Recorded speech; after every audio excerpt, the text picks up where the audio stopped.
Let's rewind to 1859, to a sleepy island off America's northwest coast, where a pig's bad manners nearly sparked a war between two global powers. It's called the Pig War, and it's as absurd as it sounds. A tussle over a potato-munching hog that had soldiers, warships, and diplomats scrambling. This is a tale of frontier farce, bristling muskets, and a single shot that didn't kill a man, but did kill a pig.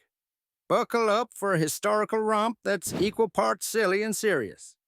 Picture San Juan Island, a speck of green between what's now Washington State and British Canada. The Oregon Treaty of 1846 split the region between the United States and Britain, but the border's fuzzy. San Juan's claimed by both.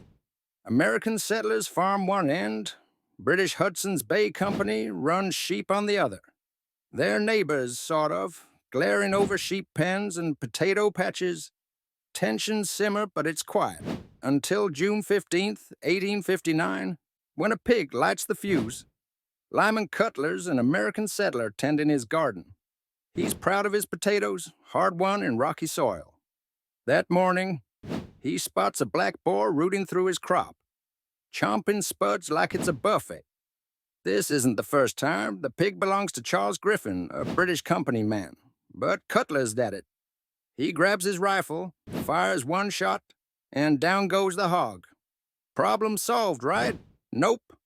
That pig's about to cost more than a bacon breakfast.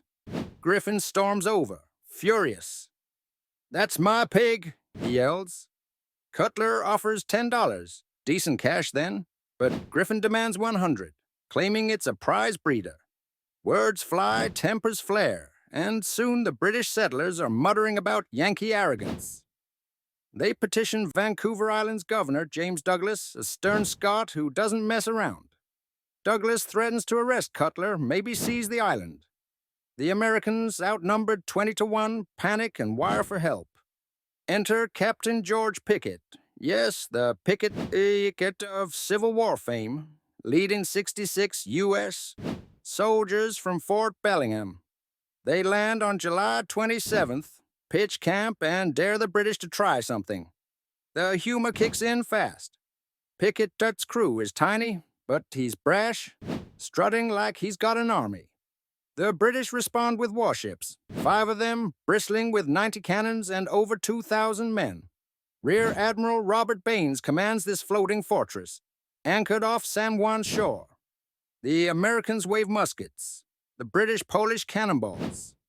Locals watch, half amused, half terrified, as both sides yell insults across the water. One British officer reportedly calls it a squabble over a pig worth 8 shillings. Yet no one's firing, yet.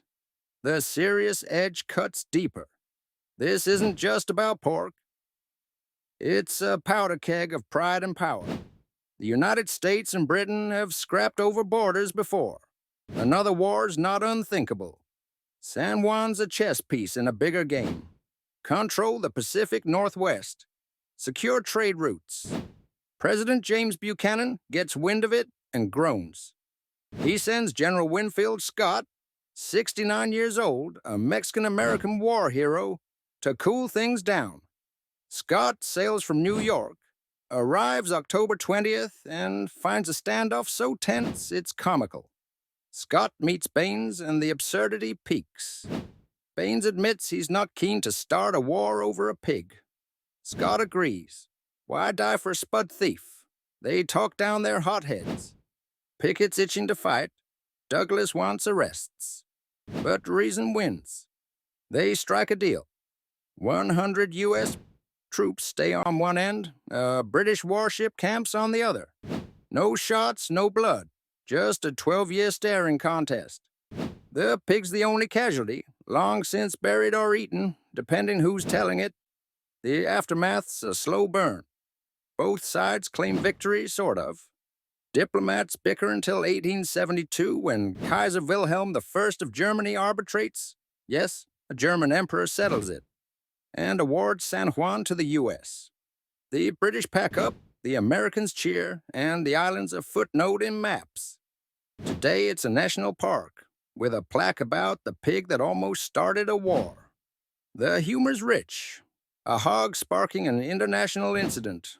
Armies glaring over a garden patch. Newspapers loved it. One dubbed it the most dignified war never fought. But the stakes were real. Two empires teetering on pride. A frontier teeming with ambition. That single shot could have been a spark, but instead, it's a laugh echoing through history. So, the Pig War of 1859. A fanciful flap where a boar-played villain and cooler heads dodged disaster. It's a lesson in how close farce and fury can dance all over a potato-loving pig.